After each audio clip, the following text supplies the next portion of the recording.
안녕하세요.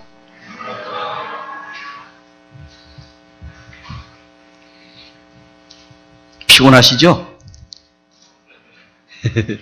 이제 오늘 밤이 마지막이고 내일은 우리가 주님 앞에 예배를 드리고 또 이제 내일은 이 캠프가 끝나는 날이기 때문에 우리가 이 찬양을 들으면서 정말 사랑하는 형제 자매님들이 함께 얼싸안고 기뻐하고 하나님을 찬양하는 아름다운 모습을 보면서 이것이 바로 장차 우리가 천국에 가서 사랑하는 형제 자매님들과 함께 얼싸안고 기뻐하며 즐거워하는 모습이 아닐까 하는 것을 한번 생각해 보았습니다. 존 뉴턴이 82세에 세상을 떠났는데요. 그가 죽기 전에 이런 얘기를 했습니다. 천국에 들어가게 되면은 깜짝 놀랄 일이 3가지가 있다. 이렇게 있습니다.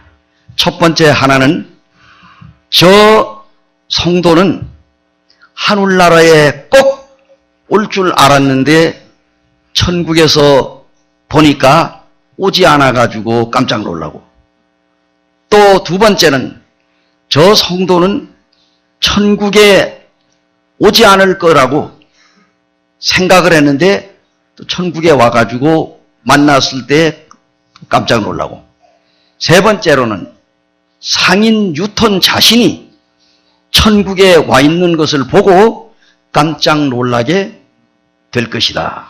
이런 얘기를 했다고 합니다.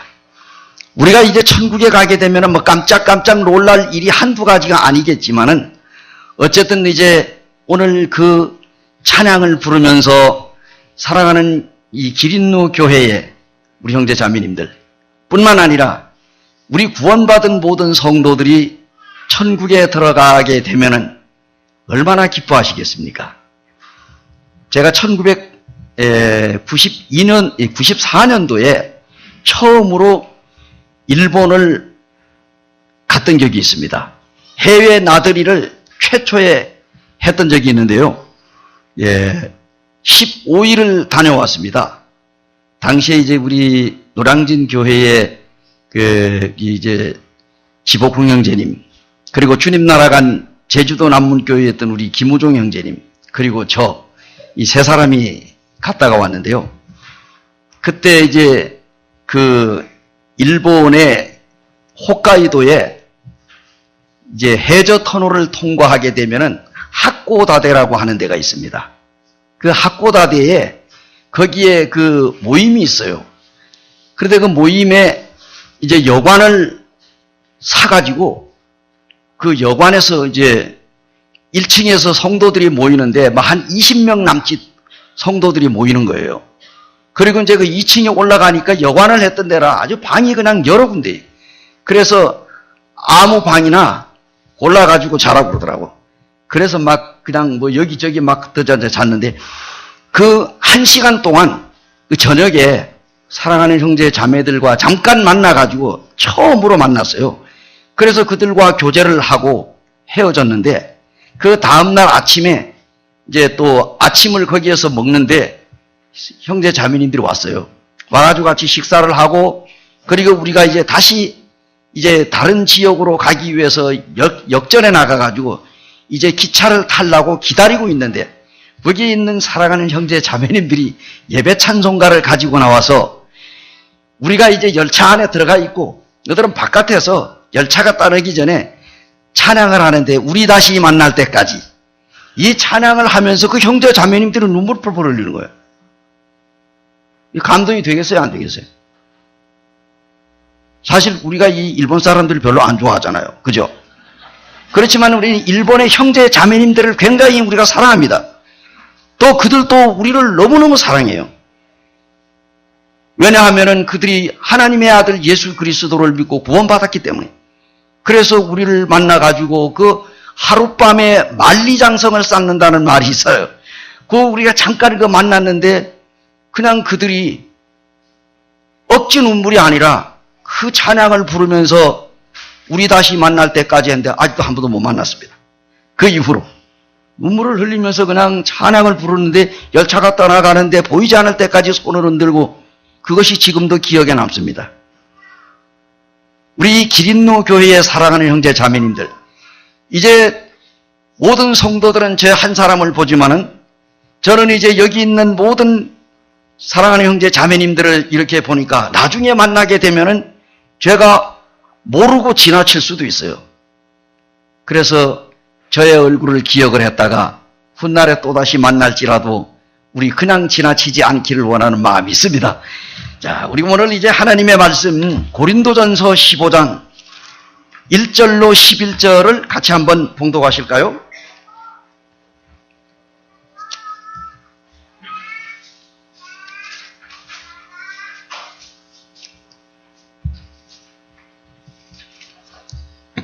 고린도전서 15장 1절로 11절까지를 한 목소리로 봉독을 하겠습니다.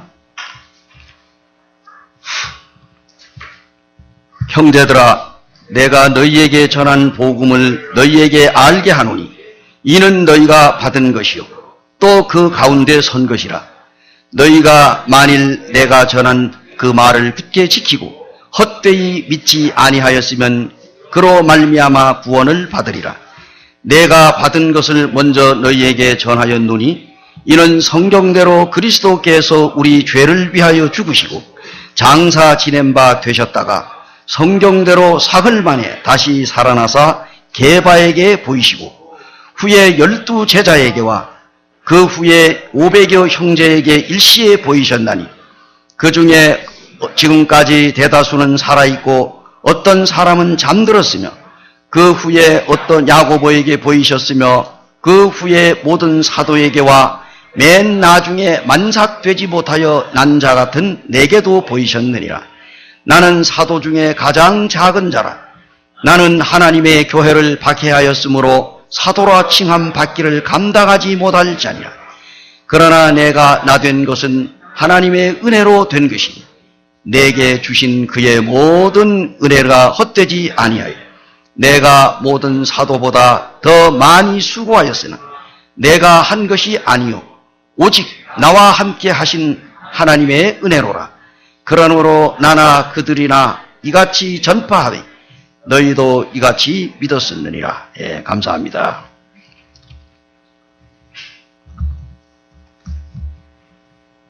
고린도 교회 하게 되면은 가장 많은 은사를 가지고 있고 가장 많은 문제를 가지고 있는 교회가 바로 이 고린도 교회입니다.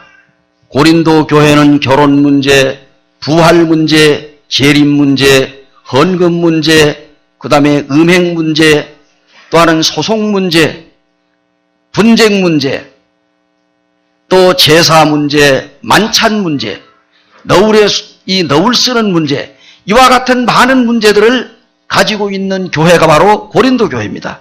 그래서 사도 바울이 고린도 교회에 첫 번째 편지를 쓰면서 고린도 교회에 일어난 모든 문제들을 하나하나 열거하면서 글을 썼습니다. 이것이 고린도 교회 문제만이 아니라 오늘날 마지막 시대를 살아가고 있는 우리들에게 꼭 필요한 말씀들이 아닌가 하는 생각을 하면서 부활. 그래서 오늘은 제가 이제 저녁에 제목을 무엇이라고 붙이면 좋을까 하고 생각하다가 부활의 소망 예수 그리스도. 같이 한번 따라해 보세요. 부활의 소망 예수 그리스도. 우리가 하나님의 아들 예수 그리스도의 부활이 없다고 하면은 우리가 여기 앉아 있는 자체가 불편한 겁니다. 안 그렇겠습니까? 우리가 정말 성경에 하나님의 아들 예수 그리스도 이 부활, 이 하이라이트 가장 중요한 것이 아닌가 하는 생각을 해요. 주님을 믿고 구원받은 사랑하는 우리 성도들에게 정말 이 부활은 얼마나 중요한가 하는 것을 성경에서 가르쳐주고 있는데요. 수십 년 전에 인도에서 석가모니 뼈가 발견이 돼가지고 인도를 비롯하여 불교 국가에서 굉장히 흥분을 한 일이 있었습니다. 뼈. 그래서 이 인도 불교 당국에서는요, 그 발견된 석가모니의 뼈를 유리관 속에다 넣어가지고 정성껏 모시고 시가행진을 했습니다. 시가행진을 했어요. 이 광경을 보기 위해서 수많은 불교들이 거리에 쏟아져 나와가지고 그 길 옆에 엎드려서 절을 하고 너무나 감격해가지고 사람들이 막 울음을 터뜨리고 난리가 났어요. 이 광경을 바라보고 있던 기독교의 한 선교사가 다음과 같은 이야기를 했습니다. 자기의 그 친한 친구에게 만일에 예수 그리스도의 뼈가 하나라도 발견이 되었더라면 아마 이 기독교는 산산조각이 나고 말았을 것이다. 이런 얘기를 했다고. 어떻게 생각하세요?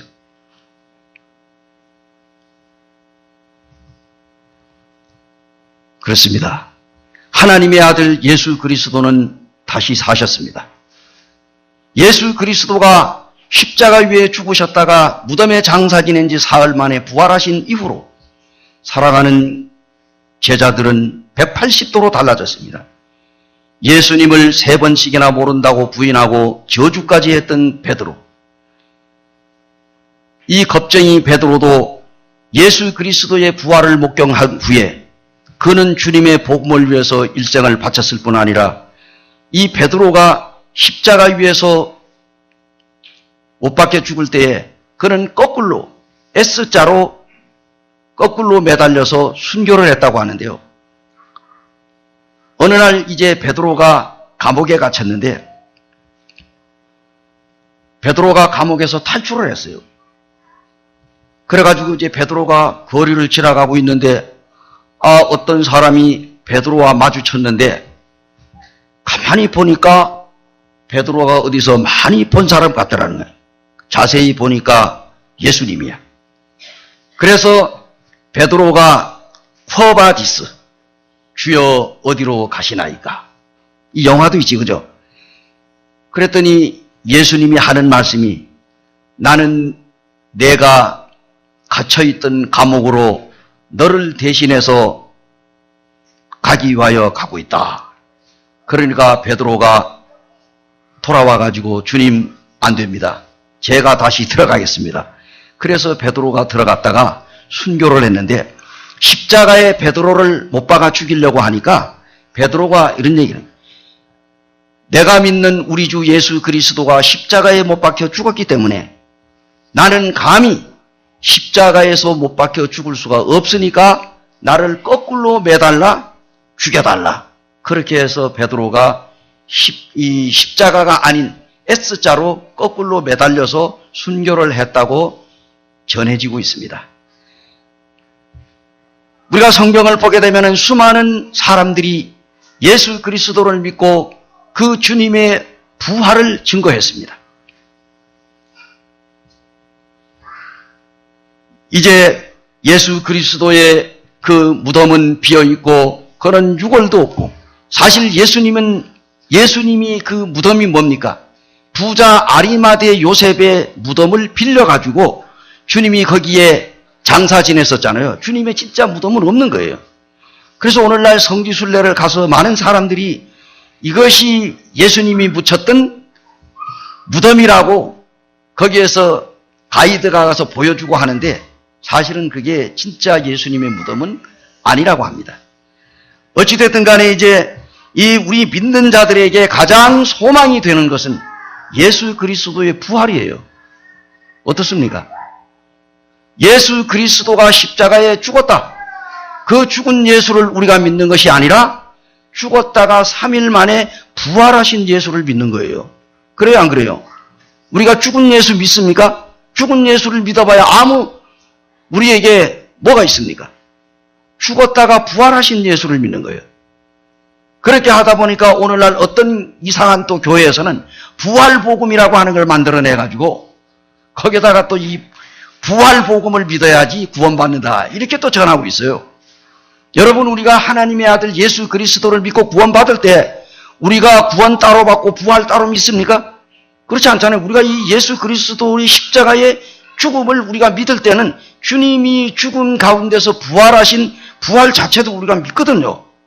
방앗간을 넘겨주는 사람이 방앗공이는 빼고 빈 방아만 넘겨주는 게 아니에요. 방아공이 알아요, 방아공이. 방아를 봤어야지. 디딜방아 그거 봐봐요. 디딜방아 보면 그 쇠가 그 방아공이지. 그걸 방아공이라고 그래. 그 쇠로 이렇게 됐어요. 그래가지고 보리 같은 거 찌면 뭡니까? 그 쇠가 돼가지고 그놈을 이렇게 발로 갖다 밟으면 그 찢는 거 아닙니까? 그죠?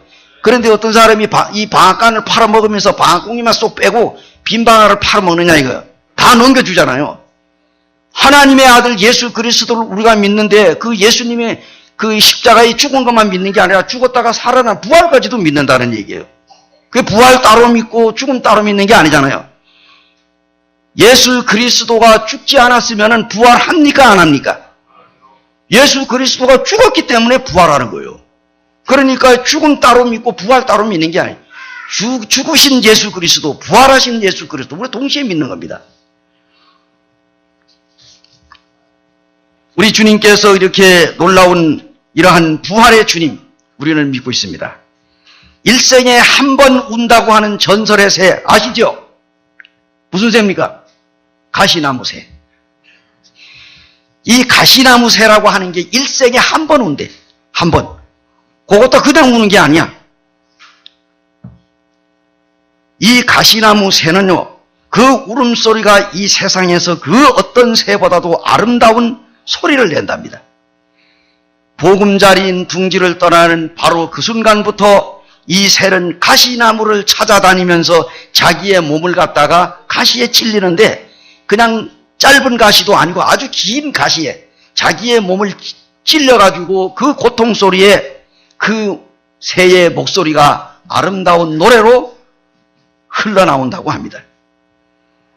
그래서 죽어가는 새는 고통을 초월하여 아름다운 목소리로 노래를 부르는데 자신의 목숨이 이 세상에서 가장 아름다운 노래와 바꾸는 것이라는 거예요. 온 세상의 침묵 속에 귀를 기울이고 하늘의 신까지도 미소를 짓는다고 했는데 이 가시나무 새라고 하는 이 책을 지은 사람이 하는 말이 콜린 맥클로라고 하는 사람이 이야기합니다. 가장 위대한 것은 훌륭한 고통을 치루어야만 비로소 얻을 수 있다라고 말했습니다. 더 놀라운 것은 태어나는 그 순간부터 십자가의 청년 예수 그리스도, 그분이 가시나무 새가 되어가지고 십자가 위에서 가장 큰 고통을 치르면서 가장 위대한 아름다운 노래를 7마디로 불렀어요. 7마디. 그건 어떤 건지 혹시 아세요? 나의 하나님, 나의 하나님, 어찌하여 나를 버리셨나이까? 딱 일곱 번. 나의 하나님, 나의 하나님, 어찌하여 나를 버리셨나이까? 7가지 단어가 딱 나옵니다. 예수님께서 십자가 위에서 몇 번 기도하셨어요? 7번 기도했습니다. 그것을 가리켜서 가상칠언이라 이렇게 얘기합니다. 가상칠언. 십자가 위에서 7번 기도했다. 성경에 보면 7이라고 하는 말이 괜히 나옵니다. 에베소 이 성경의 요한계시록에 보면은 7개 교회가 나오죠. 에서보두 사빌라. 나머지는 성도들이 알아서 해석하시기 바랍니다. 에서보두 사빌라. 제가 이 첫머리만 땄습니다. 성경에 보게 되면 레위기 7가지 제사가 나옵니다. 유무초칠라대초. 이것도 여러분들이 알아서 생각하시기 바랍니다. 어쨌든 간에 우리가 이제 성경에 보면 이 7이라고 하는 숫자가 굉장히 많이 나오는데요. 예수 그리스도가 나의 하나님 어찌하여 나를 버리셨나이까? 라고 예수님이 7마디로 하나님 앞에 부르짖었습니다. 프랭클린이라고 하는 사람은 정원사의 가위는 나무에게 유익하다. 이런 얘기를 했습니다. 가위, 전지가위 하잖아요. 이 과수원에 이제 이 나무, 열매를 맺지 못하는 이 나무들을 전지를 하는 거예요. 가위는 이제 나무에게 유익하다고 그랬습니다. 마찬가지로 오늘날 우리 주님을 믿고 구원받은 사랑하는 성도들에게 이 고통은 인생에게 굉장히 유익한 겁니다. 그렇지 않겠습니까? 자, 오늘 이 시간에 우리가 기억해야 할 것은요, 예수 그리스도의 부활은 고난을 이기는 능력을 준다는 겁니다. 한번 따라해 보세요. 예수 그리스도의 부활은 고난을 이기는 능력을 주신다. 예수님의 부활은 우리에게 고난을 이기는 능력을 주는 겁니다. 고난. 고린도전서 15장 3, 4절에 아까 우리가 읽었지요. 내가 받은 것을 먼저 너희에게 전하였노니 이는 성경대로 그리스도께서 우리 죄를 위하여 죽으시고 장사 지낸 바 되었다가 성경대로 사흘 만에 다시 살아나사 12 제자들 500여 명의 형제들과 만삭되지 못하여 난 자와 같은 바울에게 보여주었습니다. 이처럼 성경은 수많은 부활의 목격자들이 있었음을 보여줍니다.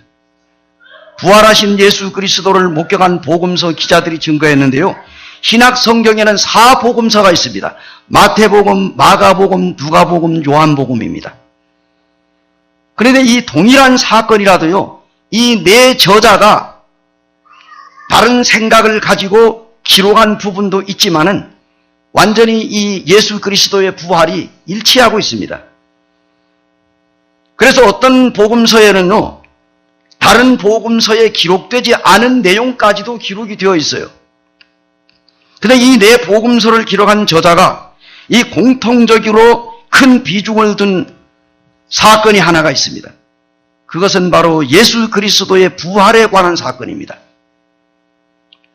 예를 든다면 예수님이 행하신 일, 또는 예수님의 무덤을 찾은 여인들, 예수님이 부활을 목격한 여인들 이야기, 혹은 부활한 예수님의 행적, 또는 승천 사건, 이 네 복음서의 행적에 관해서 아주 소상하게 이 복음서에서 기록을 하고 있어요.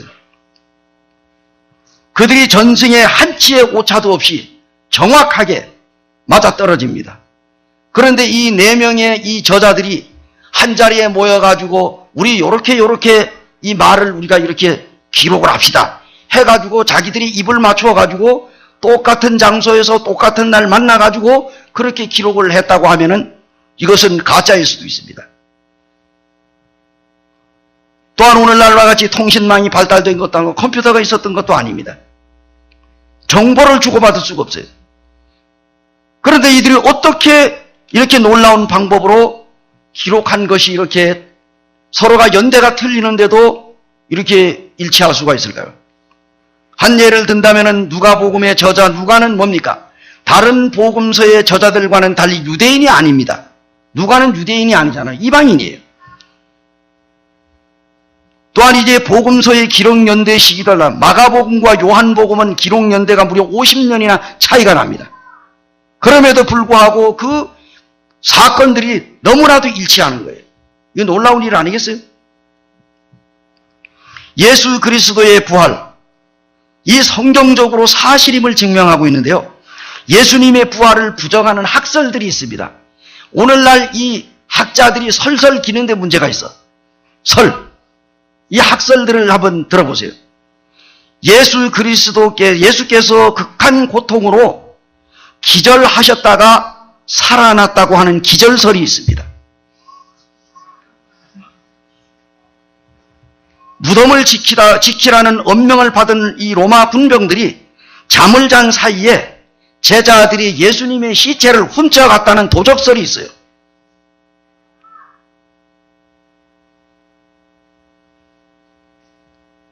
여러 여자들, 제자들, 무덤을 지키는 군사들이 예수님의 무덤을 착각을 했다고 하는 착각설이 있습니다.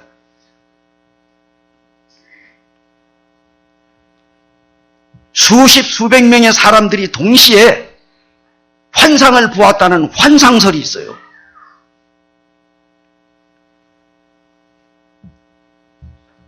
또한 동시에 이 어떤 초자연적인 현상인 강령설이 있습니다. 사도행전에 기록된 예수님의 부활을 증거한 사도들의 설교 속에서도 분명하게 부활을 증거하고 있어요. 부활. 사도 베드로의 설교를 보게 되면은 성령 강림 시에 경건한 유대인들에게 부활을 증거합니다. 사도행전 2장 14절에서 36절에 나옵니다. 또한 이제 성전 미문에서 유대인들을 향해서 들려준 이 메시지, 부활 증거가 이 사도행전 3장 11절에서 26절에 기록이 되어 있는 거예요. 공회에서 신문을 받는 중에 예수님이 부활을 증거합니다. 이 사도행전 4장 8절에서 12절에 나옵니다. 또는 이 바울의 증거는 어떤 것입니까? 사도 바울이 설교하는데요. 비시디아 안디옥 회당에서 이 예수 그리스도의 부활을 증거했습니다. 이 사도행전 13장 16절에서 41절에 기록된 거예요. 아덴의 아레오바고에서 행한 부활의 증거, 사도행전 17장 22절에서 31절에 바울이 증거했습니다. 또한 안토니아 요새 볼 칭계에서 예수님의 부활을 증거했는데요. 이것이 사도행전 22장 3절에서 21절에 나옵니다. 그 다음에 베스도 아그리빠와 고관들 앞에서 바울이 부활을 증거합니다. 사도행전 26장 2절에서 23절까지가 나옵니다. 뿐만 아니라 스데반이 설교에서도 예수님의 부활이 나오고 있습니다. 사내들인 공회의 신문을 받는 중에 스데반이 예수님의 부활을 증거하다가 돌에 맞아 죽습니다. 사도행전 7장 2절에서 53절까지가 나와요. 이처럼 수많은 부활의 목격자들의 증거를 인해서 사람들이 예수 그리스도를 믿고 믿음을 지키다가 순교를 당했습니다. 고통과 고난과 환난을 당하며 믿음을 지켰습니다. 오늘 낮에 우리 자매님 침례받는 광경을 제가 보았습니다. 저희들도 지난 주간에 4명의 형제 자매들이 침례를 했거든요. 간이 수영장을 만들어 놓고 했던 적이 있습니다. 오늘 정말로 자매님의 간증을 들으면서 너무나도 감동이 됐습니다.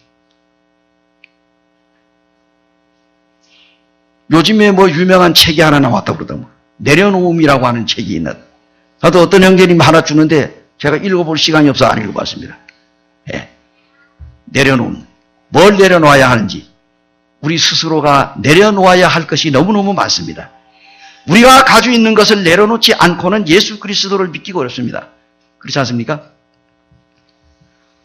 오래전에 김정한 목사님이 해외에 나갔는데 어떤 소녀가 악수를 청하는데 왼손을 내밀더래. 김정한 목사는 오른손으로 악수를 청하고 이 소녀는 왼손으로 오른손은 주먹을 쥐고 있다는. 그래서 나중에 그 주먹을 펼쳐보니까 조약돌을 하나 오른손에다 들고 있어가지고 그래가지고 왼손으로 악수를 했다. 뭐 이런 얘기예요.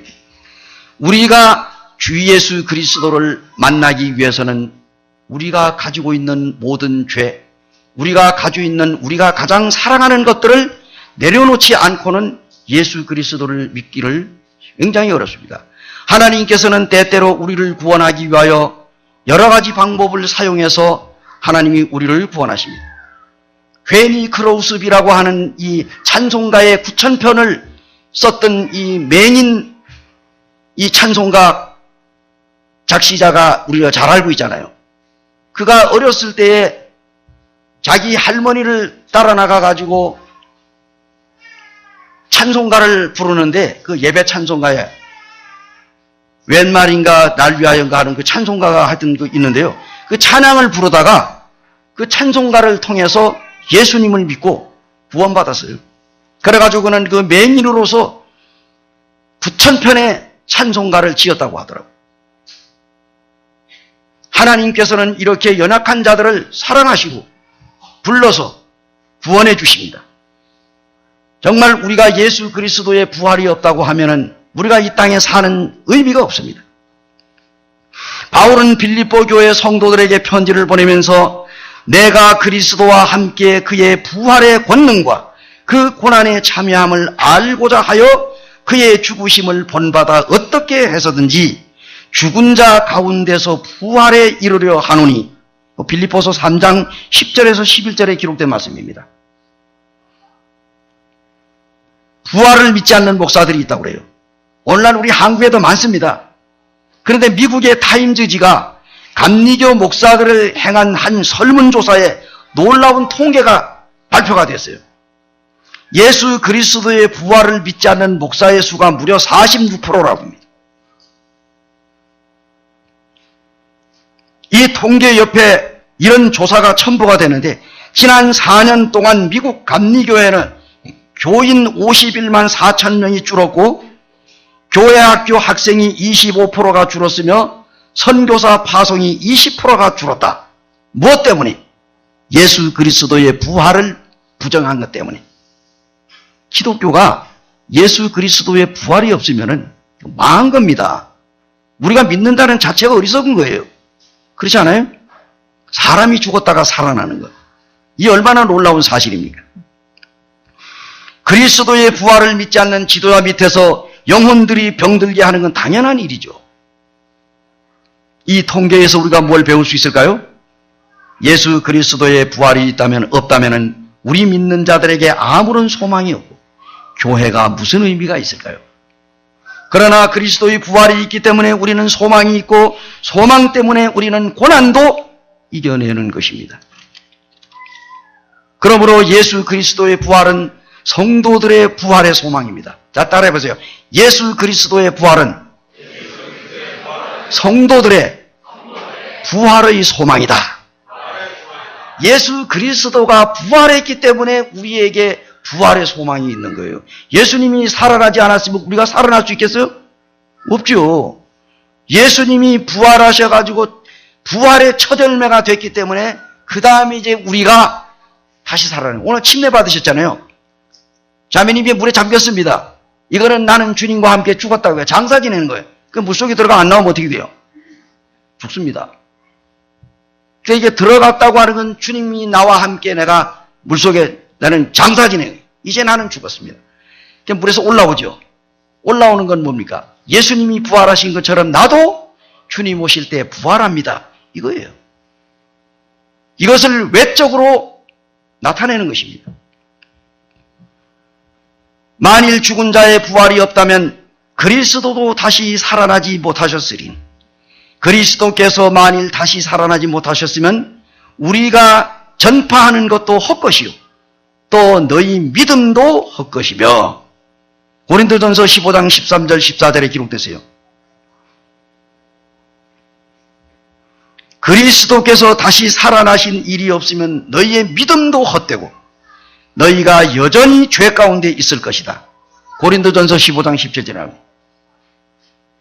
예수 그리스도가 다시 살아난 일이 없으면 우리의 믿음이 어떻게 됐다고? 헛거든요. 헛된 믿음. 예수님의 부활이 없으면 우리가 지금 믿는 이 믿음은 헛된 믿음이에요.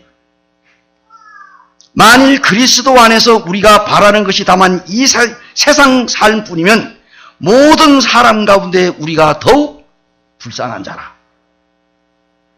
고린도전서 15장 19절에 나왔습니다. 그러나 이제 그리스도께서 죽은 자 가운데서 다시 살아나사 잠자는 자들의 첫 열매가 되셨도다. 고린도전서 15장 20절입니다. 이 얼마나 놀라운 사실입니까? 바울이 기록한 이 고린도전서 15장은 예수님의 부활을 상세하게 힘있게 증거해서 우리는 이 15장을 부활장이라고 이야기하고 있습니다. 다른 부활의 열매는 뭡니까? 바울은 그리스도 강림하실 때 예수 그리스도에게 붙은 자라고 했습니다. 주님의 부활이 있기 때문에 성도들은 모든 죄와 욕심을 십자가에 못 박아야 합니다. 죽은 자의 부활이 없다고 하는 사람들, 그들의 삶의 특징은 현재 세상에서 누리는 쾌락입니다. 어차피 죽으면 끝나는 것이니까 먹고 마시고 즐기자. 그러나 바울은 엄히 경고하고 있습니다. 속지 말라. 예수 그리스도의 부활을 의심케 하고 또 부활이란 있을 수 없다고 유혹해가지고 우리의 선한 행실을 더럽히는 사탄에게 우리는 속아서는 안 됩니다.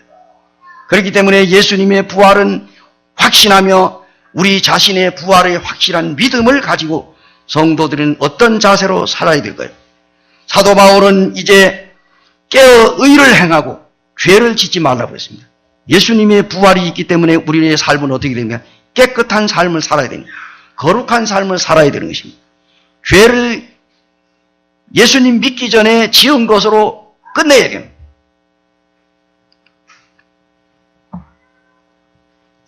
이 놀라운 사실을 깨달은 사도 바울은 의로운 삶을 살기 위해서 위험과 위협을 두려워하지 않았습니다. 따라서 부활하신 예수 그리스도를 자랑하기 위하여 사도 바울은 나는 날마다 죽노라. 날마다 죽. 바울의 삶은 부활의 소망을 가진 삶이었습니다. 결코 흔들리지 않는 신앙을 위해 가지고 소유 이 바울의 신앙을 이 소망을 본받아서 우리 남은 생애를 사랑하는 형제 자매님들 함께 살아가길 원합니다. 이 영국의 청교도 작가 토마스 아담스라고 하는 사람이 이런 말을 했습니다. 그리스도의 부활은 우리 신앙의 대상일 뿐만 아니라 우리 소망의 본보기다. 인도에서 스탠리 존스라고 하는 선교사가 어느 날 노방 전도를 했습니다. 인도에서. 그런데 회교도 한 사람이 나타나가지고 설교 중간에 나와서 외쳤습니다. 우리는 당신네 기독교인들이 가지지 못한 한 가지를 가지고 있습니다. 그래서 선교사가 물었어요. 그것이 뭐요? 했더니 우리는 아라비아 메카에 가면은 마호메트의 시체가 들어있는 관이 있어서 정말 마호메트라는 사람이 있다는 것을 믿을 수가 있습니다. 하지만 당신네 기독교인들은 예루살렘에 가면은 빈 무덤밖에 없지 않소. 그래서 이 스탠리 존스라고 하는 이 선교사가 고맙습니다. 당신의 말이 사실입니다. 그것은 바로 기독교의 다른 점이요. 마호메트는 죽어서 그 육체가 썩었지만 우리 주님은 부활하셨소.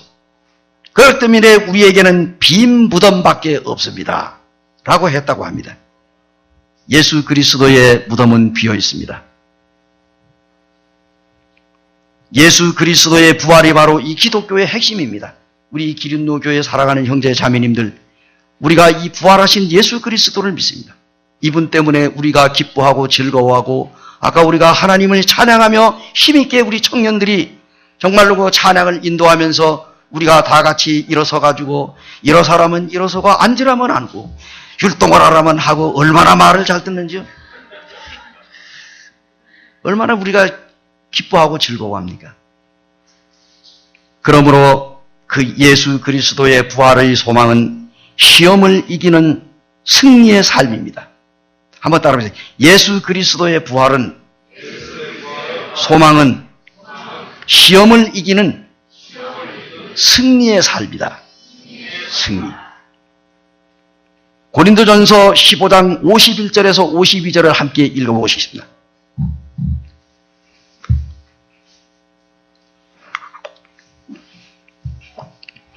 고린도전서 15장 51절 52절입니다. 함께 봉독을 하시겠습니다. 같이 한번 봉독하실까요? 보라 내가 너희에게 비밀을 말하노니 우리가 다 잠잘 것이 아니요 마지막 나팔의 순식간에 호련이 다 변화되리니 나팔 소리가 나매 죽은 자들이 썩지 아니할 것으로 다시 살아나고 우리도 변화하리라. 예. 이 이집트의 기제라고 하는 고대 도시에 가면은 세계 7대 불가사의 중에 하나인 피라밋이 서 있는데요. BC 2700년경에 세워진 이 피라밋의 높이가 42층짜리 고층 빌딩과 맞먹는다고 그래요. 그런데 146.5m, 밑변 한 변이 길이가 230m가 되는 거대한 건축물인데 이 피라밋은 이집트 왕 파라오의 무덤이에요. 고대의 권력을 가진 자들이 이처럼 무덤을 아주 거대하게 이렇게 짓습니다. 얼마 전에 제가 경주의 동천로 교회에 복음 집회를 다녀왔는데요. 거기에 이 천년고도 신라 시대에 그 신라의 왕들의 무덤이 있는데 그 무덤들이 어마어마하게 커다랗게 이렇게 되어 있잖아요. 옛날 왕들의 무덤은 어마어마합니다. 그죠? 자, 그래서 이 수학여행을 요즘에는 그 학생들이 그리 경주에 수학여행을 많이 안 가는 편인데 왜 그런지 모르겠습니다. 지진이 잘 나서 그런지는 잘 모르겠는데 요즘엔 잘 안 가더라고요. 근데 한때는 수학여행 하면은 무조건 경주예요. 그죠? 왜 많은 학생들이 전부 경주로 갔습니까? 뭐가 되기 위해서? 탑이 되기 위해 가지고. 최고가 되기 위해서. 거기에는 정말로 최고 높은 그러한 탑들과 높은 무덤들이 있습니다.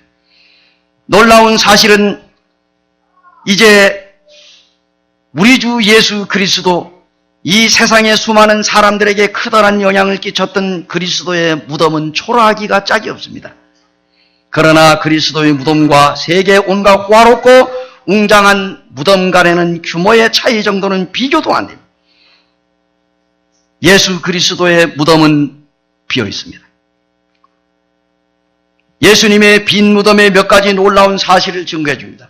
이 빈 무덤의 증거는 놀라운 사실이 무엇이냐? 그리스도의 부활이 역사적인 사실이라는 것을 증거해 줍니다. 예수님이 십자가에 죽으신 후에 사람들의 관심을 집중시킨 중요한 문제, 그것은 바로 그리스도께서 자주 말씀하셨는데요. 예수님 자신의 부활이 이루어질 것이라고 누누이 예수님께서 사람들에게 이야기를 했습니다.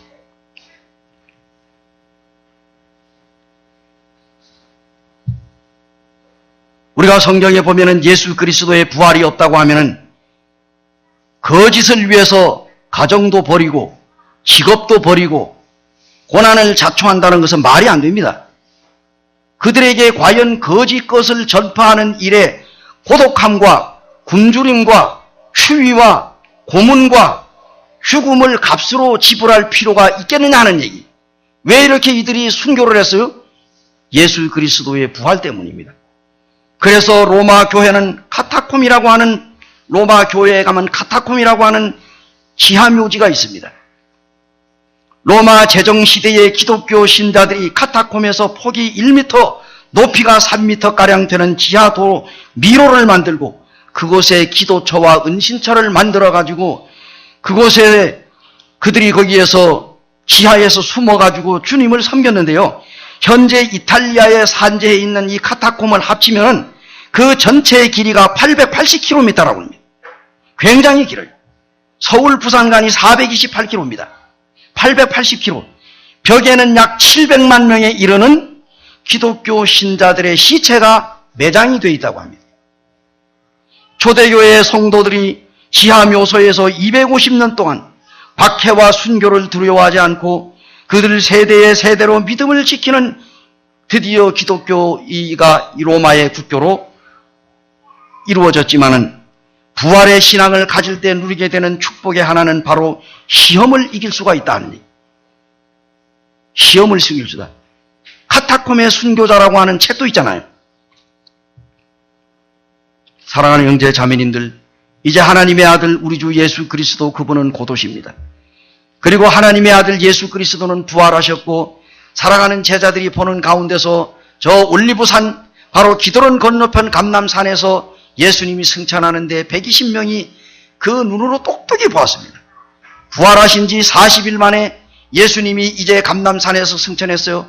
승천하는데 이제 예수님의 발이 공중에 떠가지고 둥둥둥둥 올라가니까 제자들이 그냥 멍하니 보는데 어느 정도 올라가니까 구름이 딱 가려가지고 예수님이 더 이상 보이지 않았습니다. 닭 쫓은 개가 지붕 쳐다보듯이 그 120명이 그냥 그 빈 하늘을 쳐다보고 있는데 그때에 천사들이 나타나가지고 갈릴리 사람들아 너희가 어찌하여 하늘을 쳐다보느냐. 하늘로 올리우신 이 예수는 가신 그대로 다시 오시리라. 예수 그리스도의 승천. 우리 주님은 아직 오시지 않았습니다. 그러나 멀지 않아 우리 주님께서는 우리를 데리러 오실 것입니다. 하나님의 아들 우리 주 예수 그리스도는 분명히 부활했습니다. 부활하신 예수 그리스도, 사랑하는 형제 자매님들, 아브라함은 하나님으로부터 약속을 받은 지 25년 만에 100세 되던 해에 아들 이삭을 얻었습니다. 그런데 그 아브라함이 이삭을 하나님만큼이나 귀한 존재였는데 어느 날 하나님께서 아브라함에게 내 아들 이삭을 번제로 드려라. 그랬을 때에 이삭이 하나님 말씀에 이런 반구도 대꾸하지 않고 아브라함은 나무를 짊어지고 자기 아들을 앞세우고 자기 아들을 죽일 칼과 밧줄을 들고 3일 길을 걸어가는 이 모습을 한번 생각해 보시기 바랍니다. 근데 이 아브라함이 그 아들을 제단에 바칠 때에도 믿음이 있었습니다. 하나님께서 약속하신 아들을 나에게 주셨는데 하나님께서 나를 보고 이 아들을 바치라고 했지만 그러나 분명히 하나님께서는 이 아들을 다시 살려주실 것을 믿는 확신을 가지고 자기 아들을 이 제물로 드리려고 했을 때 하나님께서는 아브라함의 믿음을 보시고 그 아들을 묶어가지고 나무단 위에 올려놓을 때까지 하늘에서는 아무 음성도 안 들렸어요. 그래서 아브라함은 칼을 뽑아가지고 자기 아들을 치려고 칼을 들고 내치려는 순간에 아브라함아 아브라함아 내 아들 이삭에게 아무런 일도 하지 말라. 이 얼마나 아브라함의 귀에 아름다운 소리로 들렸을까요? 하나님께서 그 아들 이삭을 돌려주셨습니다. 아브라함은 자기의 아들을 부활로 다시 받았다고 신약성경은 기록하고 있습니다. 아브라함은 자기 아들 이삭을 하나님께서 살려주실 것을, 다시 말하면 부활을 믿었다 이 얘기입니다. 아브라함은 피도 없고 눈물도 없는 사람입니까? 결코 그렇지 않습니다. 그는 온전히 하나님 앞에 주신 분도 하나님이요 가져가시는 분도 하나님이라고 하는 욥의 마음으로 그는 드렸습니다. 하나님께 다시 돌려받았어요. 100세에 낳은 아들을 바치려고 했던 이 놀라운 아브라함의 믿음. 사랑하는 이 기린노교회 형제 자매님들, 정말 성도들의 아름다운 신앙, 이 신앙을 고이고이 간직하고 주님 오실 때까지, 이제 다시 오시는 주님, 그 주님이 공중에 오실 때 우리가 여기 있는 모든 성도가 살아서 주님 만나기를 원하는 마음이 저의 마음입니다만은, 그러나 만에 하나라도 우리가 죽기 전에 주님이 안 오신다 할지라도 우리는 분명히 주님 오실 때 부활한다고 하는 이 놀라운 믿음을 가지고 주님을 섬겨 나가시기를 바라면서, 예수 그리스도의 부활의 소망은 모든 시험을 이기고 승리를 가져옵니다. 우리 모두 승리하는 삶을 살기를 바랍니다. 기도하겠습니다.